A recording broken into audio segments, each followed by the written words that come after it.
Hello guys and welcome to our channel. Today I'm going to show you two methods to install two WhatsApp application on Oppo A77. So if you need the second WhatsApp account for your work, for example, with separated contacts, numbers, message of course, the first way is by opening the Play Store, then look for the WhatsApp app, but not for the normal WhatsApp app, slide down and look for the WhatsApp Business. Just install that one, and by this way we have two WhatsApp apps on one device. This is our first method. Now the second one, we have to open the Play Store like before and look for the Dual Space app or Dual app and choose one of them.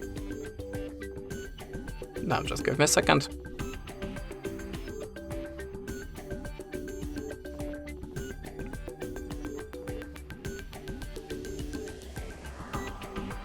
Okay, installation is done, so we can open it, agree the terms,